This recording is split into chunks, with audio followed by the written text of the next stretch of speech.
This was definitely not the first year that I would have expected as mayor. And I just felt like I was getting my feet underneath me back in January and February and learning what was going on. And the pandemic hit. And while it has been an interesting ride over the course of the last 8 months, as a general statement, I couldn't be happier with the way things have gone in the city of Holland, all things considered. From the Mapleview Animal Hospital studios, this is the WHTC Morning News with Gary Stevens and Peg McNichol on 99.7, 1450 WHTC and WHTC.com. Welcome back to the WHTC Morning News for this Friday, December the 11th. Friday mornings at this time, we spotlight local governments in the Holland Zeeland area. We call the segment City Hall Chatter. The second Friday of the month, we designate an update from Holland City Hall and indeed the mayor, the man you just heard from the city's podcast from last month. Nathan Bocks joins us from his offices at Central Park Law. Good morning, Nathan, on the Zoom connection. Good morning. I knew that voice sounded familiar.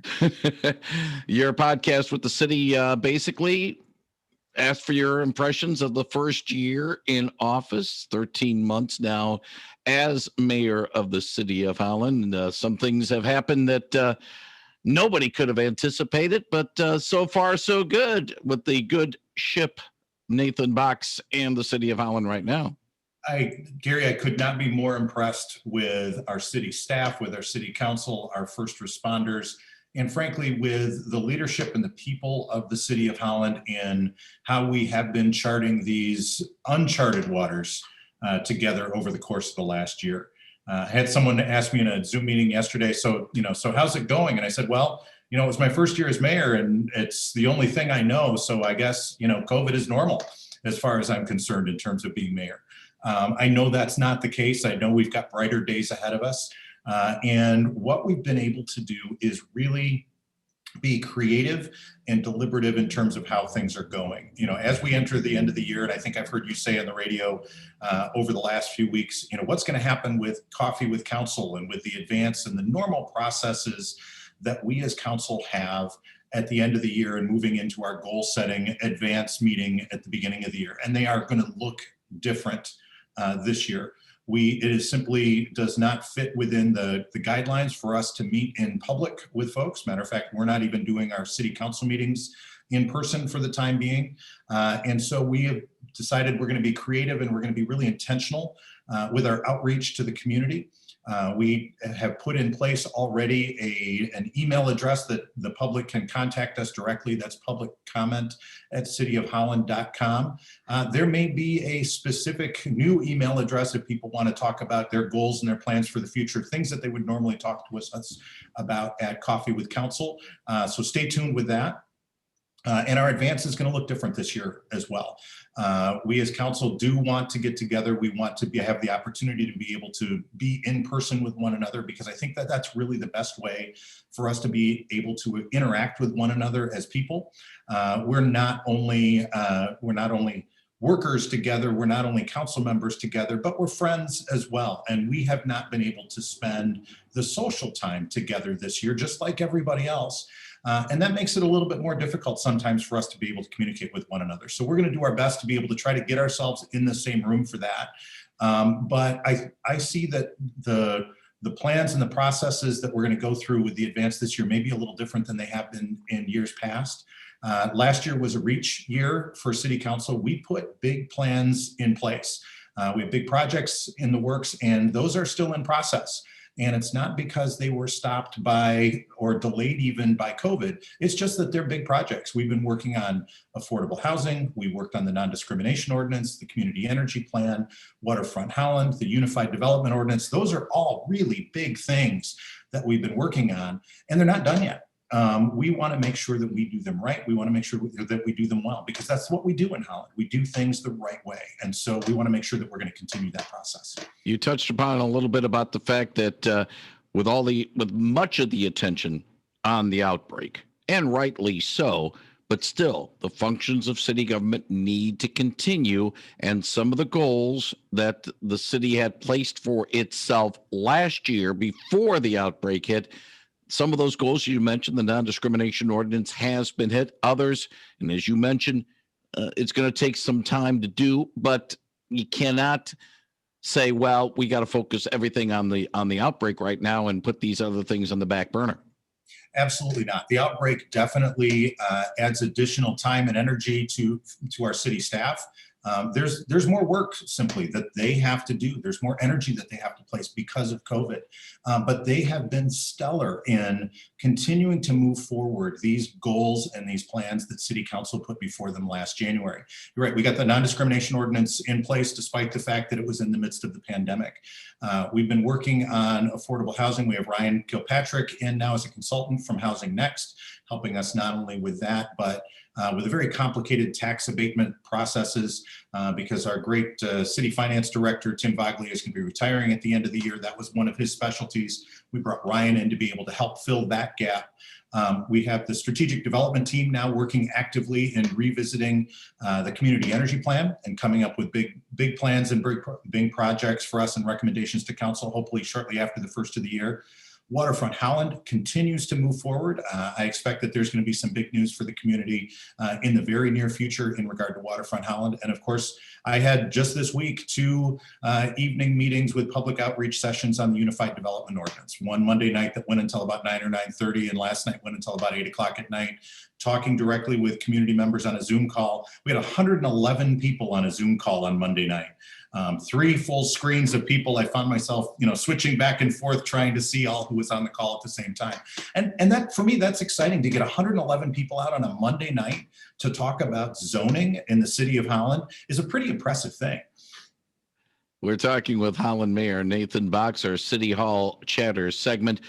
Another thing that got checked off, the box ticked off, but it wasn't done because of the city of Holland, although the city of Holland may have done a lot of squeaking, as in the squeaky wheel type deal.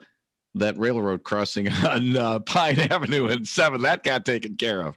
I so wish I could take credit for that, Gary, but you know as well as I do that CSX does what CSX wants when CSX wants to do it. We've been a squeaky wheel on that for a very, very long time. It's good to see that it was done. When it got taken care of, we actually, as a city, looked at it and said, well, you know what? We think that it could be a little bit better than it is. So we sent our crew out there and did a little after work on it. And I frankly forgot about it. It's that good that I cross over it probably a couple of times a day. I forgot that it used to be bad. It's been done that well. So again, kudos to both to CSX and definitely to our street folks as well to make that crossing a really good crossing now. Let's look forward ahead. And I know that City Council, yourself, and the other 8 members of council will wait for the public's input before formulating plans for goals for 2021. But what thing, if you can, pinpoint maybe an aspect of the city, a problem, an issue that has cropped up over the past year that maybe needs to be addressed as the goal setting is in place ahead of the budget process for 2021, 2022? Probably the biggest, you mentioned it in the last part of your sentence. Budgeting is going to be probably the most complicated thing that we do over the next couple of years. We generally have a pretty good idea of what our funding resources are going to be in the coming years. There are huge question marks ahead, and we need to be careful. We need to be conservative. We need to make sure that we are being really, really circumspect in what we're planning on doing and the money that we're planning on spending. I mentioned Ryan Kilpatrick coming in as a consultant from Housing Next to work on housing. A year ago, we had talked about a full assistant city manager position. And when COVID hit, we went, you know what, maybe that's more of a reach financially than we want to do at this point with the uncertainty that's out there. So probably the most complicated thing, the most difficult thing that council's going to have to do, and frankly, city staff, Keith McBeek's going to have to do when Keith puts the budget together for us, is to deal with that uncertainty, both from the state and the federal level, on what funding are we going to have. But again, City of Holland does things right. We do things well. We want to make sure that what we're doing a quality job with. And so we're going to need to look not only just at those basic city services that we want to make sure that we're providing. Our police department, our fire department are fully funded. We want to make sure the street departments are there. Tulips are in the ground. The bulbs are in the ground, ready to go for next year. All of those things that the people of Holland count on and rely on and expect from us, those are all going to be there.